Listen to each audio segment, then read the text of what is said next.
Okay, hello everyone. We are officially streaming live. Hey, Dr. Ruth. So, sorry guys, we're throwing you right into the mix, but Kurt and Star, you can hop on with us on mic and video whenever you are ready.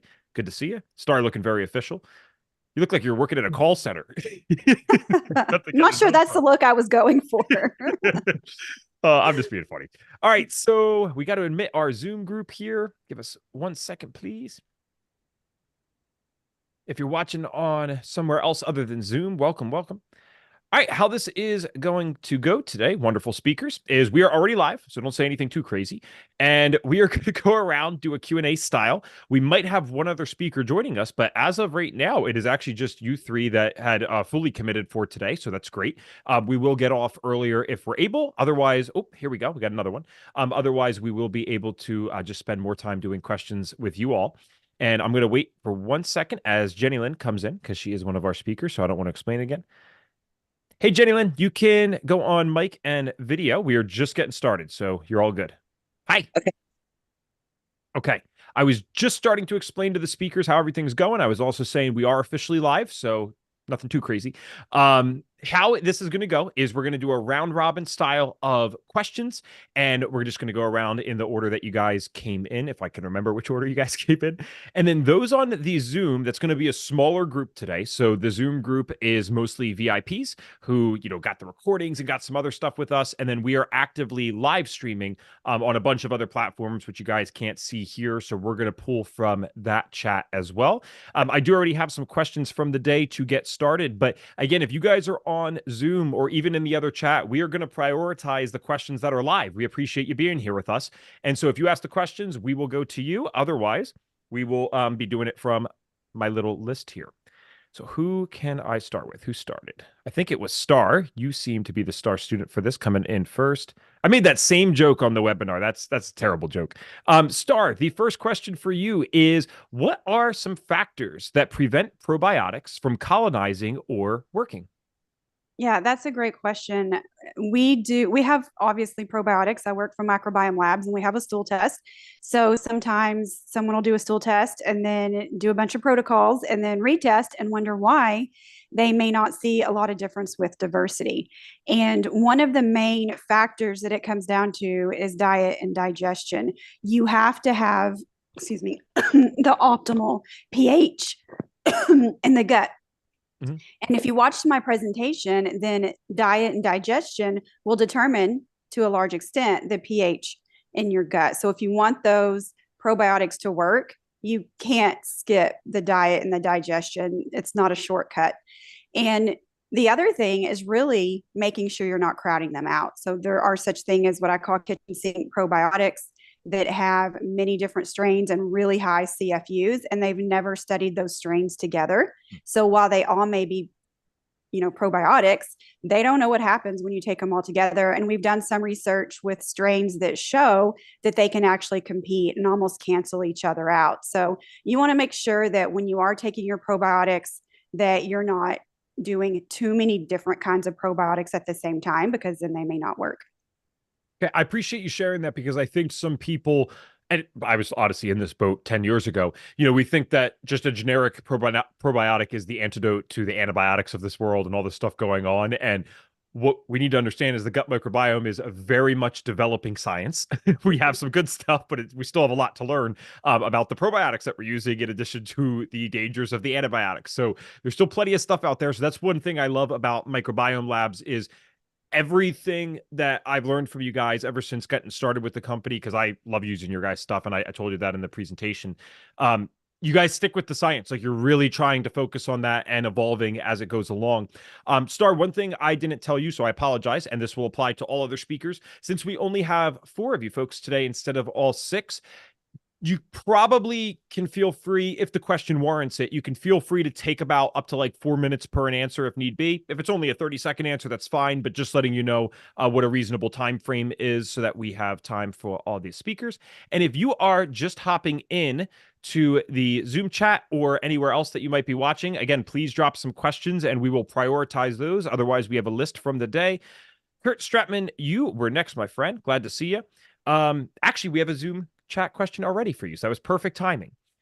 Tiffany said in one of these segments earlier, Kurt was referencing the MRT, which is the mediator release test. It's a food sensitivity test for those that don't know. But Kurt was referencing the MRT test and gave an example about a client being sensitive to avocado and spinach. I wanted to know if client sensitivities in this test, what is MRT short for, can ever be improved with anything, such as improved gut situations, or are the results from this test a forever sensitivity to said client? Great question. Yeah, that's an awesome question. And as you said, Evan, it is the mediator release test. That is what the MRT is short for.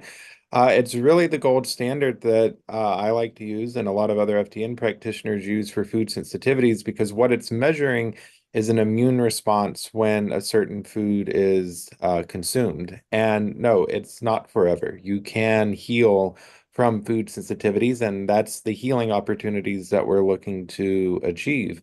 Not to be mistaken with like a food allergy test, which is more something you're going to be born with, but with a food sensitivity, with gut health improving, with taking them out and doing like an elimination style of diet, yeah, you can definitely overcome those sensitivities.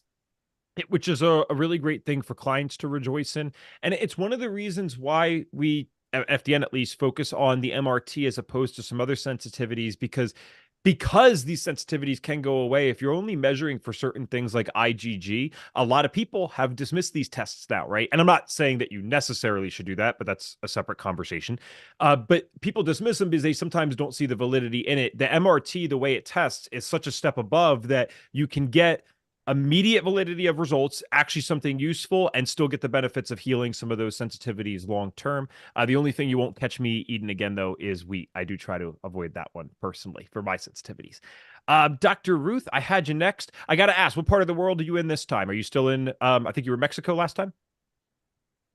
Still in Mexico, Nice. but Awesome. heading to, where am I heading to? Phoenix on Friday for a couple Very cool. of meet and greets. Yeah.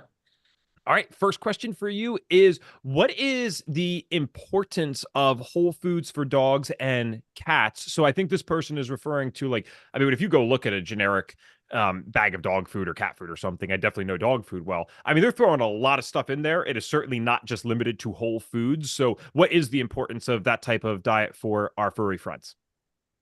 Evan, I think the deal is it is critical, absolutely critical. And I think, for instance, if one of the FDN practitioners had somebody come to them and say, hey, I really want to get my gut healed, but I'm not going off these power bars, the practitioner would say, that's really going to be hard to do, because if you're eating a highly processed food, you're not supplying the gut microbiome with the nutrients it needs. You're not eating a rainbow of colors to provide the polyphenols to make again, feed the good guys so that they can do their job and keep the gut in balance. We're not getting those phytonutrients that help to improve the liver's ability to detoxify. I mean, it is absolutely critical. Awesome. Thank you very much. And someone said, I love Dr. Ruth's Crock Pet diet book. So that's good. Jenna Lynn, I have some stuff for you too. So I think you did a fairly good job at explaining this in the presentation, but just so you guys know, these are live and you couldn't really rewind them. So someone might not have caught this. So this person had asked, like, what technically is leaky gut? Like, what does that actually mean? Yeah, this is a great question. So leaky gut it's called intestinal permeability in like the medical community. Pretty much it's like surrounding our intestine, we're supposed to have these very tight junctions and then a big mucosal layer. We call it the mucin 2 layer. So with leaky gut, what happens is the mucin 2 layer degrades, which causes, usually that mucin 2 layer is like a protective barrier between the inside of our body and in the inside of the tube, right? So it's going to protect us against pathogens, other toxins that may be in the body. So when the mucin 2 layer gets degraded and we start to have these tight junctions, which, by the way, microbes, little microbiome, actually help keep these tight junctions closed. There's certain families we know of that have very good jobs to keep these closed. When they loosen, so when these tight junctions loosen, that becomes leaky gut, which is intestinal permeability. So it's kind of a twofold.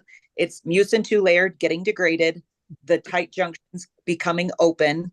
And when I say permeability, I think one thing that people get wrong, it's not like you always have leaky gut or never have leaky gut. We know that our gut actually can become leaky with stress. We've even seen in like long endurance athletes, like people that do marathons, triathletes, they actually do get a leaky gut during the marathon.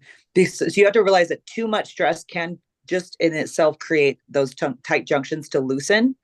But when we refer to leaky gut as like a chronic inflammation, usually that's like you're very leaky gut for a while. So like very degraded mucin layer, very open, tight junctions. And the problem with that is when we eat food, our body really wants to keep it in that one tube. So we have one tube all the way from our mouth, all the way to our outside. And you want to keep all the food inside there. So anything outside of that tube is actually considered like outside the body, right?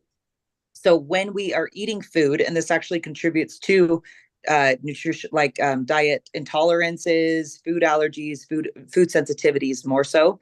It's like imagine that you're having a severe reaction because you have this undigested food particle that's going out into the bloodstream now, which the body will attack. So the immune system lights up inflammation in the form of inflammatory cytokines, which are just protein signals that the body's using to let, hey, we have an invader, we have to attack, get the lymphocytes, get the T cells. So it really recruits our immune system to create an inflammatory response to fight this pathogen or food, right? The problem with that is imagine that food is supposed to be giving you nutrients and you're supposed to be absorbing it to the proteins, the amino acids, and instead of it getting nutrients, we're getting an inflammatory response from the immune system. So you can kind of see how over time that's going to create a lot of fatigue. One, that's going to create a lot of inflammation, which will create achy joints, brain fog, brain inflammation, gut digestive symptoms like bloating and gas and indigestion, abdominal pain. It can lead to a wide variety of things. But simply put, that's how it is. It's just like the mucin 2 layer is degraded and then the tight junctions are now open. Yeah. And honestly, one thing I have to say is when people talk about healing leaky gut, you have to restore the microbiome. There's not like, yes, people ask me about glutamine. Yes, glutamine helps. It's not like I don't use it, but that's not going to fix everything. Like you have to restore the microbiome because this has happened because of dysbiosis. So that's like one important piece I think that people need to understand is restore the microbiome, because the ones that have jobs of keeping those tight junctions or building the mucin 2 layer, I can tell you from doing like 50 stool tests last year, so many people are very low in the category called Akkermansia muciniphila that creates the mucin 2 layer. So even just by seeing a stool test of that, this person has a degraded mucin 2 layer when they have 0% of that bacteria. So that's, anyway, in a nutshell, that's what leaky gut is. Very cool. I appreciate you. Yeah, that was awesome answer. But I appreciate you specifying too that, like, people think of leaky gut as, or I should word it this way, they don't understand because there's not really strong education around this yet, that like the gut is always somewhat permeable and we were kind of meant to like ebb and flow with this stuff based on stress. The issue with today's world is we're under so much stress all the time that it's constantly having dangerous levels of permeability, and we're creating all these, again, food sensitivities and these other problems because of it. So yeah, yes. Great answer. We actually had a comment saying that as well. All right, Star, you are next. And on this topic of gut and probiotics and all this fun stuff, someone said, can you be on probiotics for too long? And if so, what would be some of the consequences that could happen with that? Yeah, it really depends on the type of probiotic you're on and why you are on them.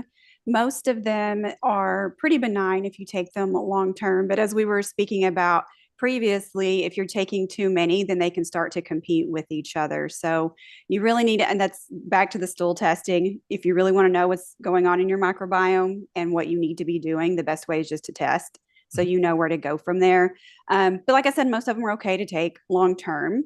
It just depends on what exactly is going on in your gut.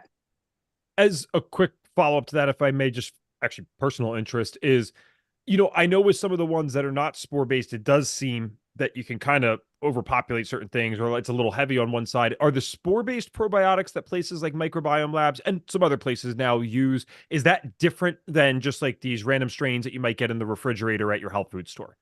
Yeah, and the great thing about the spore-based probiotics is they're universal colonizers, which means they're naturally found in our soil, and we were meant to be picking them up as we go through, nature, and we find them in the microbiomes all over the world. So we are supposed to constantly be in contact with them and constantly have them in our gut. They are created to live about 21 to 28 days in their active form in the microbiome. And then they go back into their spore form. You defecate them back out to the environment. And the next critter, not just humans, but they're good for other critters too. They pick them up. So, and they really don't ever die. They're just made to be transient, go from one host to the next. Cool. Thank you very much. This was very timely, came in live from our other stream, but then also there was one on Zoom. So Kurt, it kind of creates this perfect question for you. There was an individual who asked, and this was a follow-up from before, they wanted to know if this was true for those who may have a lactose intolerance. But then this follow-up question came in, and I promise I can summarize this so you don't have to memorize all of it. But a live question came in, said, I'm not an FDN, so I apologize if this it's not silly. Most people wouldn't know this stuff. But they're still confused on what the difference is between food allergies and food sensitivities. So if someone shows an allergy to a certain type of mold, what does that mean? And Kurt, what I'll do to keep this a little simpler then and more concise is, could you break down the differences between allergies, sensitivities, and intolerances? Because an intolerance, actually, a lactose intolerance is actually not technically a food sensitivity in the way that we're defining it. So can we break those down, please? Sure. So a food allergy, or any allergy in general, is going to be something that you're born with. It's going to induce a severe immune response pretty quickly, and sometimes in an anaphylactic type response, right? Think of having an EpiPen because you have a peanut allergy or something like that. The sensitivity is going to be a lot about like what we just heard about those tight junctions opening up, food particles getting in there, and then the immune system there says, you don't belong in here. And they hang up this wanted poster for it saying, every time we see this, we're going to have this immune response to it. And so that's the sensitivity component, right? You start healing the gut, those junctions repair, and then the sensitivity can fade away. And you can help with that by the elimination diet, and then try to reintroduce a little later on. But in regards to lactose intolerance, it comes down to, for a lot of people, they just have a general difficulty digesting the larger lactose molecules anyway, because of the size of them, just because of how they're shaped. So with lactose intolerance or food sensitivity, if you take them out and then have the gut healing and reintroduce them, you may not have any reaction to it again. But with a food allergy, you're probably going to have that forever. It's probably going to be something that goes with you for a very, very long time. And again, just so these guys, these are not bad questions at all. So I feel bad that these people even worded it like that. Like, basically the way to think about it is an allergy is a specific type of immune response. It's that IgE immune response. A food sensitivity would basically be any immune response that's not that. And intolerance, you could have like an immune response to gluten and also be intolerant. But an intolerant, like lactose intolerance, means you're not producing enough lactase. You can't break it down. It doesn't necessarily imply a sensitivity. So where it gets a bit confusing is, in theory, like these things could overlap. I could be gluten intolerant, sensitive, and allergic. Probably not all three. It's unlikely, but that could actually happen. So great questions. And if you guys need follow-ups for that, let us know, and then I'll throw it right back to Kurt. All right, so Dr. Ruth, I got you again here. Let's see what we got next. This was from the live page. I wanted to prioritize those. My dog is super picky, especially when it comes to different veggies. How do I, quote, feed her the rainbow, end quote, with such a picky girl? It's a golden retriever, by the way, that has had gut issues since she adopted her. That's where it gets hard, right? And especially if you're trying to make some of these changes for children that are super picky, it gets tough. So one of the best things you can do is, choose a few vegetables that you think will be successful. And frankly, the easiest sells are going to be things like bok choy in the Calabrese, because it doesn't have as much flavor. And green beans, zucchini, and carrots, those are fairly innocuous. And start with just small amounts, literally.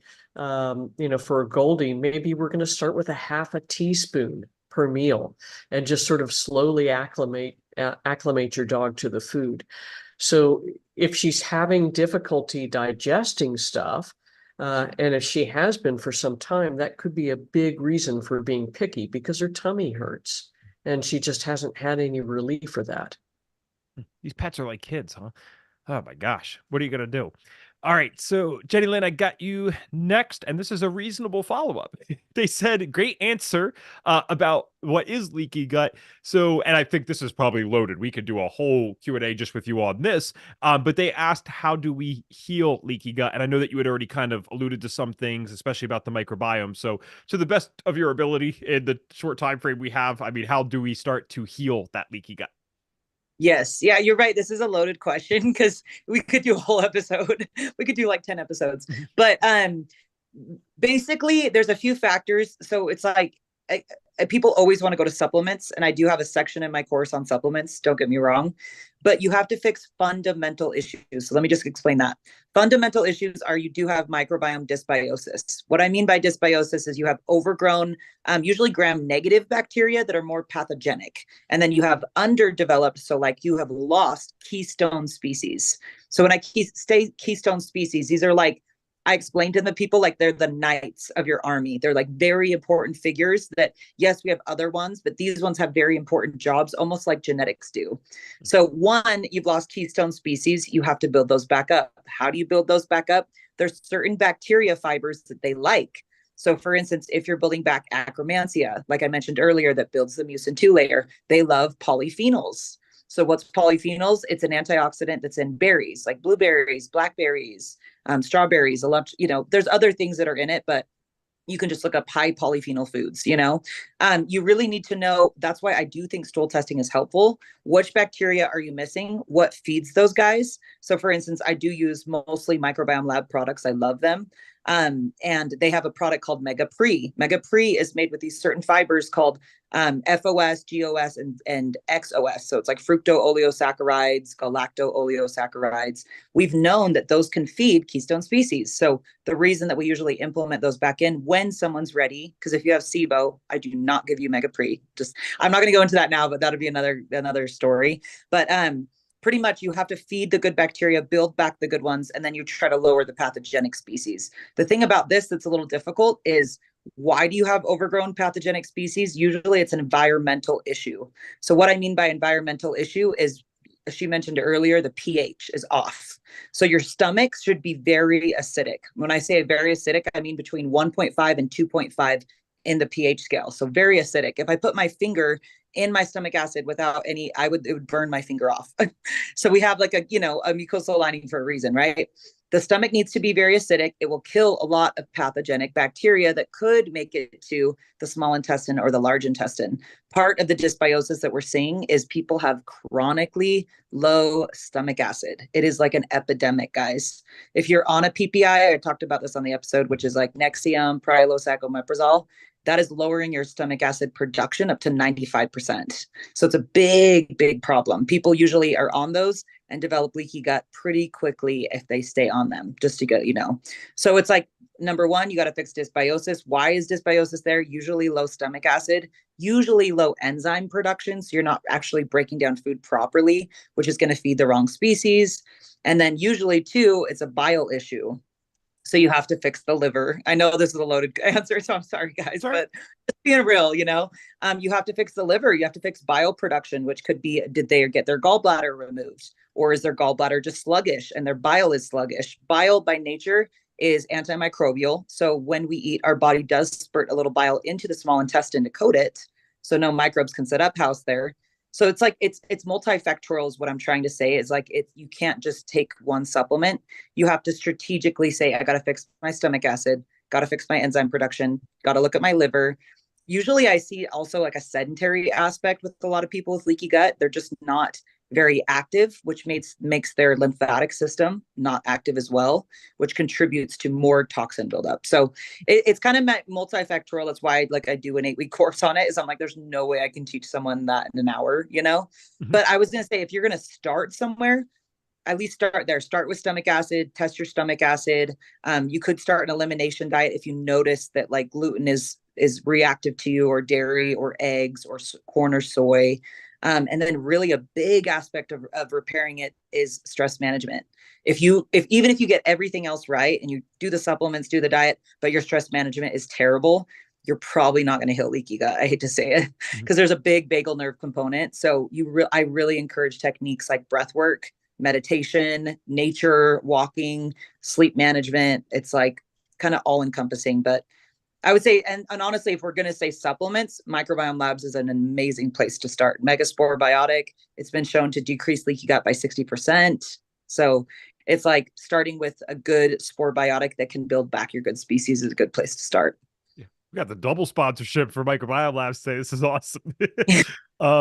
Great answer. And I really appreciate, but you did this in the presentation too. I appreciate always, you have to put the disclaimers on this stuff that it's not a one size fits all for everyone. Even going back to your comment about glutamine in the last answer, there are crazy cool studies showing what a higher dosage of glutamine can do for intestinal permeability. But then at the same time, if you have certain genetics, there's like 10% of my clients, I actually had to chill out with this a little bit. 10% of the clients, when you start going to those dosages, they're going to have extreme anxiety because they can't process it 100% correctly. Yeah. So it's like this, you got to be learning something through a course, you got to be getting feedback, working with a practitioner, perhaps. Like you got to be, you have to have someone that can help you in your corner, because it's not just generic stuff. So awesome. Amen. Yeah. Cool. Star, this is for you. I think this might have tied into your first question, so I can throw you another one if not. But Emily had asked, is it true that probiotics we take don't colonize your gut as adults? In other words, you need to take them every single day for them to actually work? It completely depends, again, on which probiotic you're speaking of. Most bifidobacteria and lactobacillus do not colonize the gut. That doesn't mean that they don't provide helpful benefits. We can call them ghost biotics if you want. They arrive dead in the colon, but they still have some beneficial benefits as they move through. Those type of probiotics, you do have to continue to take them if you want to see their benefits. But the purpose of those is really, while you're taking them, work on whatever's causing your leaky gut, whatever is causing issue, work on that, heal it, and then you don't need to keep taking the probiotics. There are certainly probiotics that do colonize. As I mentioned, the Megaspore, it will colonize for 21 to 28 days. So it all depends. And then it's going to depend again on if you have an environment in your gut that is conducive. I always say it's like a nice, comfortable home. If you want them to stay there, you have to create a comfortable home for them. You have to feed them well. You need the best pH in order to make them live and thrive. So if you want your probiotics to work better, you got to work on your diet and digestion. But yeah, there's not a simple answer to that question because it really depends on the strain. It depends on the brand. It depends on so many different things. Thank you, Star. Kurt, this was actually asked generally, but as an FDN mentor, I feel like you definitely can answer this. The question was, every time I take oregano oil, garlic, activated charcoal, it burns my stomach, and I don't even take that much. I just heard last week about histamine intolerance, which I believe may be part of why I don't take them all at the same time. I guess because it feels so bad. What can I do if I'm not able to tolerate things like these? And again, that's oregano oil, garlic, and activated charcoal. So the first thing, this goes back to that MRT that we keep talking about. Maybe you have a sensitivity to that ingredient. The thing about oregano oil is oftentimes the constituent, like for an MRT, for example, the part that is looking for the sensitivity is the whole leaf. So the oil, typically there's a separation of that, and people tend to react differently to oil than to the whole oil leaf or the oregano leaf. It could come down to a sensitivity. It could come down to a weak mucosal barrier, right? Maybe you just don't have a strong mucosal barrier, which comes back to let's get those tight junctions going and get the mucosal surfaces healed. And then it could also turn into potentially like a Herxheimer reaction. You know, maybe they're in such a concentrated form, it's killing off something. Maybe you have H. pylori in the stomach and you're getting a Herxheimer reaction. So with that little bit of info, it's impossible to make an answer because, you know, we're not looking at the big picture. But there's a few different hypothetical scenarios that could be indicating why. I would probably, if it were my client, go in the direction of a food sensitivity and then into a weaker mucosal surface and then the idea of a Herxheimer reaction. Yeah, great point about the Herxheimer, especially with the oregano oil and garlic in particular. I remember and God bless her, she meant well, but my naturopathic doctor, before I got into this world of more individualized testing, she gave me Alamax and was just like, hey, just take this, you'll be fine. And I never, I mean, it took me 3 years to connect that this was even the symptom that came from the Alamax, but it caused like extreme vertigo and dizziness after several days of taking the dosage that she recommended. I had no idea what a Herxheimer was. I'm like, oh, it's garlic. What could this possibly be doing to cause that? But it's like, these are powerful things. So, great point. All right. Next one is for you, Dr. Ruth. And I was talking to Kara, who asked this in the chat. When you're live, as you guys all know, because you're live right now, your brain kind of goes a little too fast and you're reading things too quickly. And so I want you to know, as I read this question, that I thought she meant her 13-year-old kid, but it was an animal. So Kara's 13-year-old Havanese, which is a dog I just learned, has developed a sensitive gut in the last couple of months. Is this something to be expected with aging or something else going on?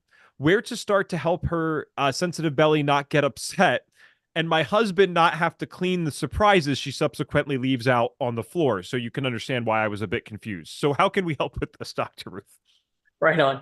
Yeah, Havanese de Coton, they're really cool little dogs. So Kara, if your 13-year-old has started this just all of a sudden truly out of the blue, and there's been nothing in the past like sensitive stomach, occasional vomiting, that makes me worried that there is something very acute happening. And so that could be anywhere from intestinal parasites, to the most horrible thing we could think about in terms of intestinal cancer. So I think this is where it's good to go to the vet and get an idea. Is there something physically going on incorrectly inside that needs to be addressed? And if the vet says, looks good to me, then this is where you start down the path of what these folks have been telling you.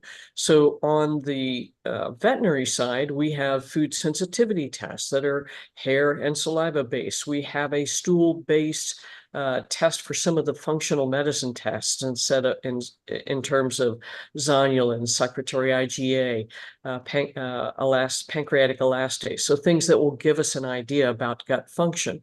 And that's where, for a 13-year-old, that's something you need to really jump into quickly to help alleviate symptoms so that you're not seeing so many surprises. This is where we often suggest going to a very bland diet. And if you're feeding kibble or, some other brand of food, that's where this can be extremely helpful. And so that may be as simple as a rice congee, which is rice that's been cooked with twice as much water as normal. So it forms essentially a porridge, and then very simple to digest proteins that are cooked mixed in with that. So just like you would a kid, chicken and noodle soup, except for chicken and rice is probably a better option. So chicken, boiled lean beef, any of those would be a great option.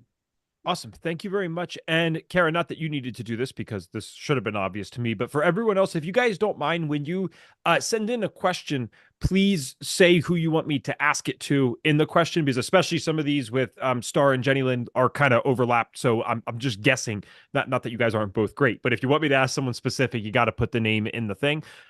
So Jenny Lynn, this is one of the ones I'm guessing, because I certainly know that you could answer this intelligently.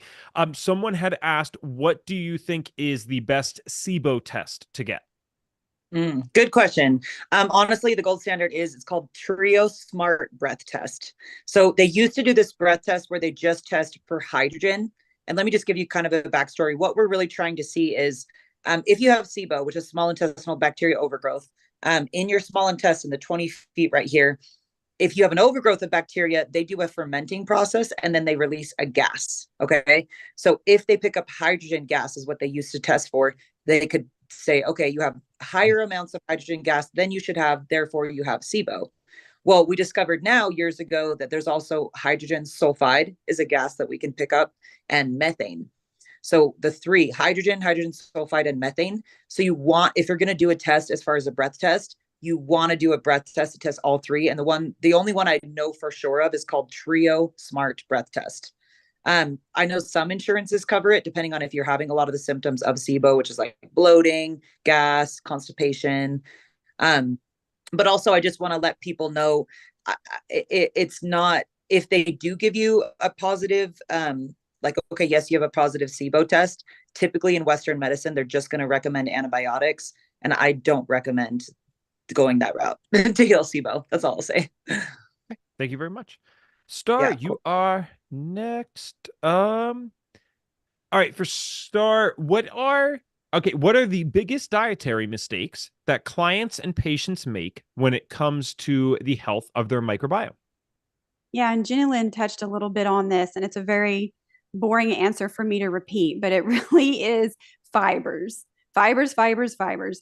And that sounds pretty like, duh, okay, we already know that. But if you dig into the research, the more you dig into it, the more you'll find out how important it really is.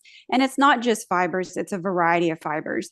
Even when we have patients that say they eat really healthy and they eat fruits and vegetables, they assume they're getting the fibers they need. Most of us only get half of what we need, 15 grams out of the 30 grams we need a day. And it's that variety that's important. There's many different categories of fibers, and they each feed different types of beneficial bacteria, kind of like how we need different kind of vitamins for different functions. If we remove some of those vitamins from our diet, the other vitamins aren't going to take its place. Fibers are the same way. They feed these different bacteria, then we get variety in the bacteria, which is really important. So it really does come down to fibers. And the other thing is that what I see a lot when I'm looking at our stool test is that people aren't digesting proteins very well. And that does feed those harmful bacteria. But when you have more fibers, then the beneficial bacteria are there eating those fibers, creating competition for those harmful fibers. So even if your protein digestion is not great right now, you can protect yourself by including more fibers while you work on that protein digestion. Another one I would say is not eating organic, because glyphosate is antimicrobial and it kills off the beneficial bacteria in your gut. So even if you have patients saying, oh, I don't ever take antibiotics, well, if they're eating a conventional diet with a lot of glyphosate on it, they are actually getting antibiotics. And then the last thing I will say is that even if you do have patients who think that they eat healthy, it's really important to define what healthy is, because healthy for one person is not the same as healthy for another person. And so for some people, they may be on higher protein diets for specific purposes, but what is that doing to your microbiome? You need to define and even go so far to have them count how many grams of protein they're actually getting, so we know, and fiber, so we know that we have a balanced diet and that it's a healthy diet for the microbiome. I love that you said this is such a good coaching client lesson right here for any of the coaches out there, because I know we have many watching, about what does healthy diet mean. And this is just a general rule of thumb to investigate. Literally the other day, my fiance Maddie, she's an FDN practitioner. Now she only graduated last year. I've been doing it for 7. And so she said, Ev, like, I'm so nervous. I have this client that said they're gluten-free, dairy-free for 10 years. They're doing all this stuff and she still has all these symptoms. Like, I have no idea if I can help them. I said, Maddie, if they were truly doing everything, they would be healthy. We're missing something.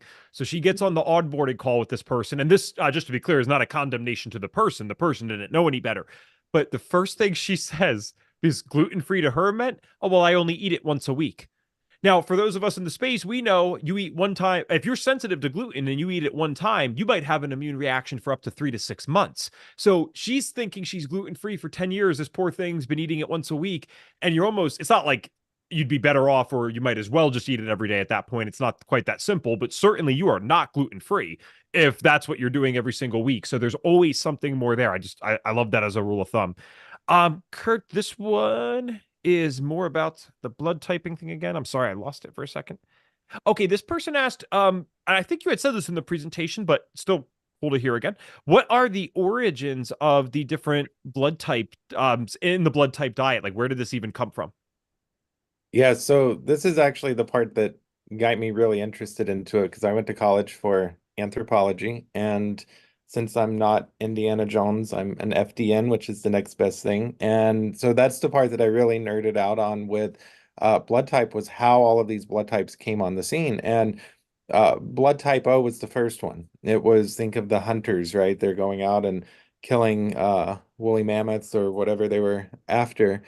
And so they are more largely dependent on animal proteins and more of a protein-rich diet. But as we evolved as a species, we then became starting to do agriculture. And so as we started migrating and spreading out across the globe, we started actually developing agriculture and growing other types of crops. So then the people were getting a variety of plants to consume, and that's why the type A's came on the scene. And that's why a type A tends to do better on more of a plant-based diet with occasional animal proteins here and there. And that's because they were exposed to so many of these, fruits and vegetables as agriculture evolved. But then as type Bs came onto the scene, that's when they started domesticating animals. So they were getting the dairy products from these animals and consuming them. And AB is just the intermingling of type A's and Bs. So I feel like a type B blood type is the easiest one to cook for. It's difficult if you're a type O and a type A and you're following the blood type diet and cooking for your family because they're vastly different diets. But really, the blood type B is the best one because they can have a little bit of everything and in most cases tolerate it pretty well. Awesome. Thank you, Kurt. Dr. Ruth, back to you. This was a question from actually several minutes ago when you were finishing up your last answer, so I wanted to make sure I got to it. Pam had asked, Dr. Ruth, should puppies under 1 take probiotics? If so, what would you recommend? That is an amazing question, because I think what happens with so many puppies is if their moms are not fed a really high quality whole food diet, they're coming out of the box wrong, as I like to say. So mom's microbiome is not in great shape. So puppy's microbiome cannot be either. And then if they've had to be on antibiotics, if they've had obviously vaccinations can create some issues if they're overdone, especially. And so there's a myriad of things that can subject that puppy's gut to problems. Having said all of that, I think for the vast majority of time, we do need to use some sort of a probiotic for these guys. And I love Megaspore products too. So we'll have the trifecta of support for microbiome labs, I should say. I love Megaspore. They also have a product called Phytospore, which has beef flavoring in it. And so if the puppy has no health issues, I would consider Phytospore. And what I would do is maybe if they've had some, especially if they've had antibiotics or some other insult to the microbiome, use it for 30 days straight, and then use it on a decreasing schedule. So we might go to every other day if everything's still good, as far as no problems with what pet parents like to call is sort of sensitive stomach, vomiting or soft stool, then every other day, then twice a week, and then finally once a week. And you could make the case, as Star was saying, to re-inoculate every 10 days, 2 weeks to keep that microbiome in good shape. Sweet. Thank you. And Phytospore is great. Microbiome Labs getting the shout out today. This is awesome. But Phytospore is really cool. All right, Jenny Lynn, this is for you. What do you think of Dr. Ohhira's OHIRRAS professional strength probiotics? I take them daily, although I am very healthy, no medical issues, no pharmaceutical meds. Age 69, I have my husband taking 2 a day for over a year now and have successfully got him off his proton pump inhibitors. I am a functional medicine, holistic health, and nutrition coach specialist. And then this person also specified to me they've been eating organic for almost 50 years at this point. Well, first of all, congratulations to that. Second is, you got an answer for this? Yeah. Oh, that's a great. I was like, I'm not going to lie. I don't know the brand of probiotics specifically. So I don't know. Did she expound on strains at all or just that brand? I sorry, it's just a question as I read it. That's what I have. We can do a follow-up, Okay. but No. yeah. I mean, a lot of people, let me just kind of give an answer based on that. So, and I want to say props for getting him off proton pumps inhibitors. Like, yes, I love that. I don't know what's going on with my. That was like very timely though. Anyway, what I will say is, okay, so let's just talk about, since I don't know that brand in particular, let's talk about probiotics and then strains real fast. So I'm not going to lie, and a lot of people that work with microbiome labs know about this, but like there are a lot of probiotics in the market that I feel like they just like put the kitchen sink in there and like threw it at someone. They're like Lactobacillus, Bifido, like, and she said something earlier that's really important. We don't know how certain bacteria react together. Some do not play nice together. Like they are living organisms, right? So I think you ought to be a little bit careful. I can try to look into the brand if you give me, more guidelines, but in general, you do want specific strains. The reason I like spore probiotics over regular probiotics is they can stay in a spore form. So what happens when probiotics are not in a spore form is it's likely that they will just die in your stomach acid before they ever get to your large intestine, which is where you want them to go. So they have to travel quite a long time through 20 feet of small intestine and get to the large intestine, which is about 5 feet in length, right? So the problem with a lot of probiotics on the market, especially ones that are just like, I don't know, in a lot of health food stores, is like, I am not convinced by research that they actually make it and do anything. That's my first like kind of problem. Again, I can look into this specific brand, but it's like, where do they source them from?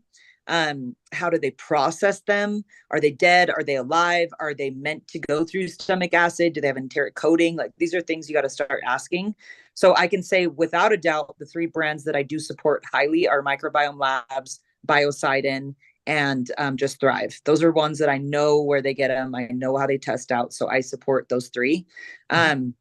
But as far as her comment on, like, I believe personally that you should rotate probiotics, and I think it is fine to stay on probiotics if you're introducing different ones. So I usually recommend people like, okay, go on Megaspore for 3 months and then get off that, and then do a round of Restore Flora for 2 months, then do a round of Mega Genesis. So it's really beneficial to introduce different species at one time, because they, like she says, even if they don't colonize permanently, they can make a transient effect. So they can actually transient affect you to create more GABA that creates neuroplasticity in your nervous system and your brain, which can create permanent mood changes, right? So things like that, I think we need to start looking at, even also more like psychobiotics. So those are probiotics that are known to affect mood. So I'm really intrigued with those right now. But I will say props on getting off PPIs, props on eating organic diet. And like I said, I can look into that particular one, but I can't, I guess her asking, are these good? I can't give you a for sure answer just because I haven't researched that brand, if that helps. But if you have strains for me, I can tell you like strains. And yeah, just for time's sake, because I might not be able to get to that again. So the person that asked this, feel free to message Jenny Lynn personally, and then we can still get the answer to you while we're finishing up here. And Jenny Lynn, I said this to you on the presentation as well. I've really, it's rare to find someone that can be so technical while also being so enthusiastically passionate. It's a really wonderful mix to listen to. I weirdly like microbiome a lot. Yes. Star, what is one thing that the audience can do right now to improve their microbiome? Like, what's one of the main things? Well, I would say fibers and polyphenols, but I'm not adding much if I bring that back up again. So I would say test your microbiome. That is probably the best thing you can do. We've all been exposed to what I call dysbiosis risk factors, these factors that create dysbiosis and inflammation in our gut. And we really don't know how our microbiome has been impacted without testing. So test your microbiome. Also figure out what your dysbiosis risk factors are. Is it stress? Is it that you don't eat an organic diet, or you've been on antibiotics? Perhaps you don't sleep enough, or you don't exercise enough, or you exercise too much.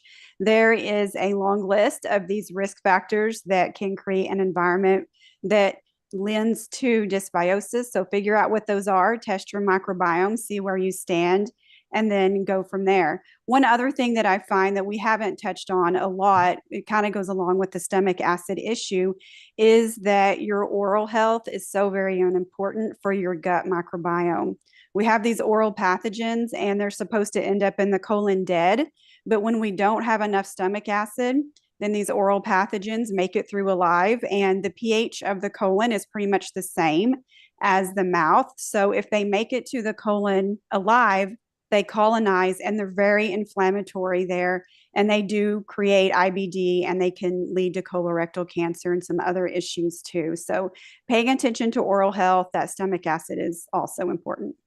And that might be the last round robin question I get for you. So I'm just going to do quick follow-up if you guys don't mind. What do you recommend for microbiome testing? Because you referenced it a few times. Oh, we have one called BiomeFX, so I would recommend that. Awesome. Kurt, my friend, where's this? Someone had asked, how can they, I think this might be a little tough, but you might have an answer for this. How can they start incorporating the blood type diet into their practice with clients if they're not, like, if they don't have the measured blood type of the person? Is there a way to still do this?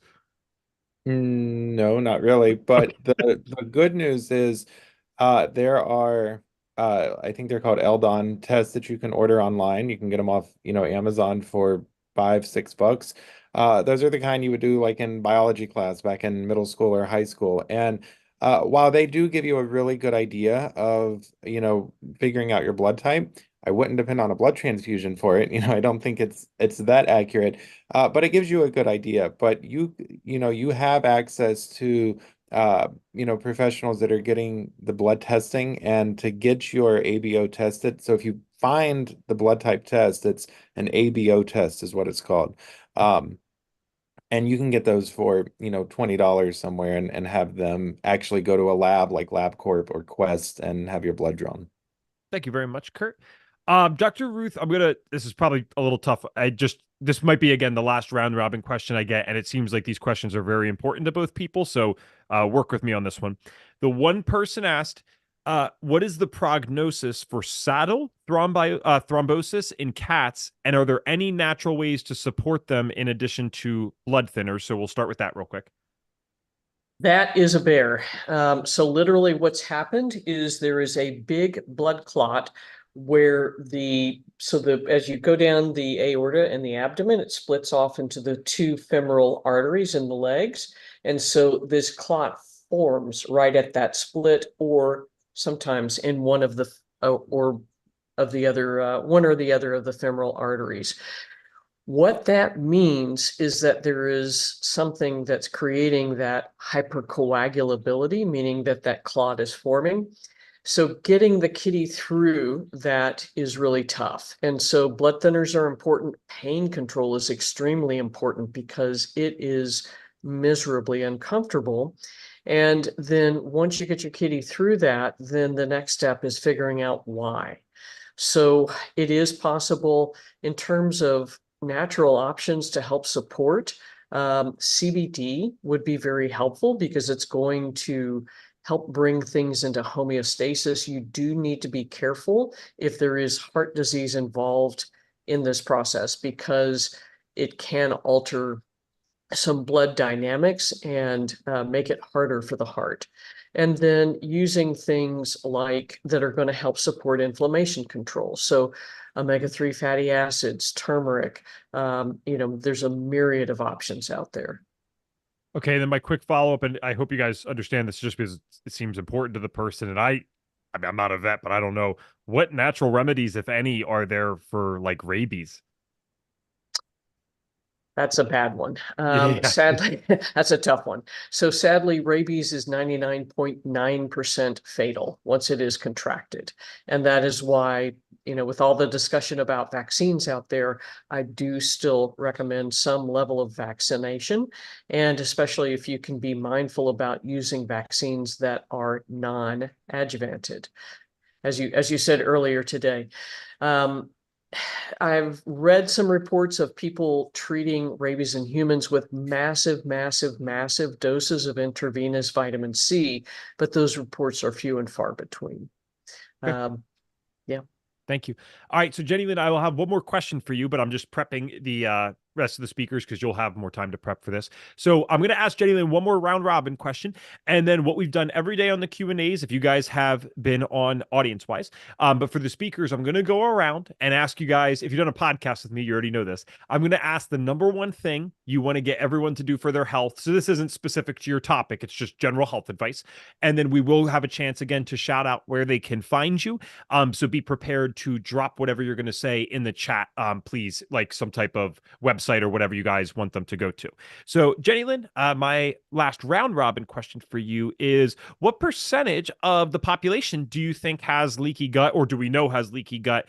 And then what might be some of like the telltale symptoms? I know that it can vary a lot, but they're asking like, are there any like telltale symptoms that those people might have? Yes. So we do actually have a percentage. It's 93%. So they are estimating that 93% of the population does have leaky gut, which is pretty crazy, right? As far as telltale symptoms, bloating is probably the most common. Bloating, gas, irregular bowel movement. So this would either be constipation or diarrhea, and also not going every single day, like 1 to 3 times daily.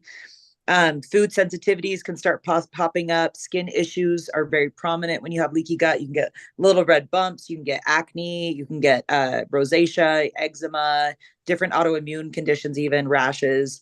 And then honestly, fatigue, because you're just getting so much inflammation when you eat. Fatigue and chronic fatigue / brain fog, not really feeling like you have energy or 100% are pretty big telltale signs of leaky gut.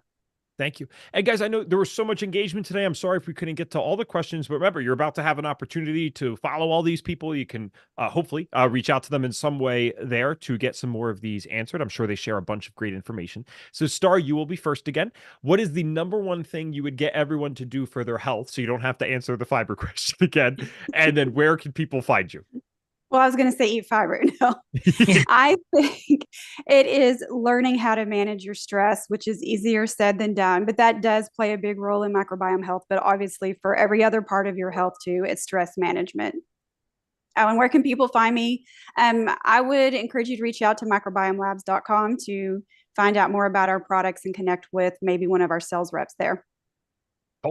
Kurt, what is the number one thing you would get everyone to do for their health? And then other than going through FDN and getting to work with you as a mentor, where can they find you?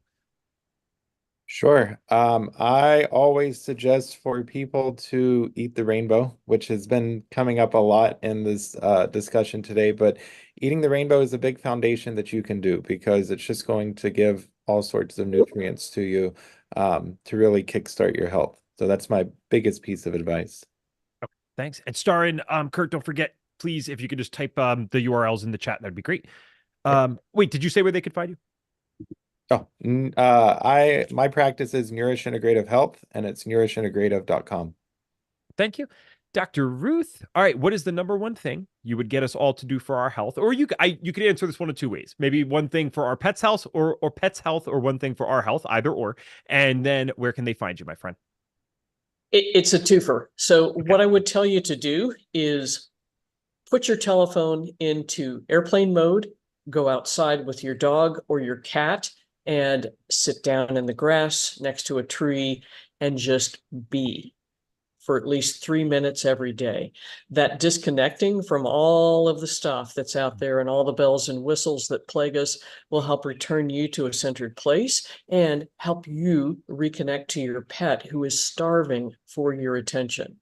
And I'm going to drop this in to the chat, but if you are struggling with chronic disease, you don't have to do it alone. So go over to my website, drruthroberts.com, and check out the Work with a Coach, Find a Coach page, and that will help you find a certified holistic pet health coach that can help support you and work with you individually to support your pet. Yeah, and if you're looking for, I mean, heck, a new career, just so you guys know, Dr. Ruth, if you didn't hear it today, she does offer a program where you can actually become a pet health coach, and it's very advanced. This isn't like how to ask interviewing motivational questions to a pet. That's not going to work, right? So it's very deep functional stuff. We've had a bunch of FDNs go through. Every single one of them loves it. So if you're looking for something new, that could be it. Jenny Lynn, last but never least here, what is the number one thing you'd get us all to do for our health? And then I see that you already dropped your stuff in the chat, so thank you very much, but please feel free to say it verbally as well. Awesome. Okay, there's so many things I would say, but if I have to limit it to one, I'm going to say it's going to be a two-part. Number one, intermittent fasting does improve the microbiome tremendously. We're not meant to be digesting food 24/7. We need a break. So intermittent fasting, I usually suggest like a 16-8 window, but even 12-12. I mean, even just having at least 12 hours of fasting will do a lot of benefit to your gut. And then the second part series is movement. 10K steps a day goes a long way. I mean, our digestive system is reliant on movement. Our lymphatic system is reliant on movement. Our cardiovascular system is reliant on movement. It's like, it does so many things. So I would say intermittent fasting and 10K steps a day. Thank you. All right, guys, if you are still on with us, you know, I ask this every day, please, the speakers are taking time out of their day to do this. It's not like we paid them to be able to do this Q&A. Could you guys just drop a thank you if you appreciated this information and them asking or answering questions and doing the presentations? I'm sure they would love to see that in the chat. It warms our hearts as holistic practitioners. And then tomorrow, remember, Holistic Health Week is not over. We still got 2 days of fun. Some of the topics tomorrow will include, but are not limited to, we have an amazing presentation to start the morning tomorrow around food cravings and how they can actually relate to trauma. Excellent presentation there. We have a presentation on chiropractic care and why that matters for all of us. And if you are a chiropractor, you definitely want to check that one out.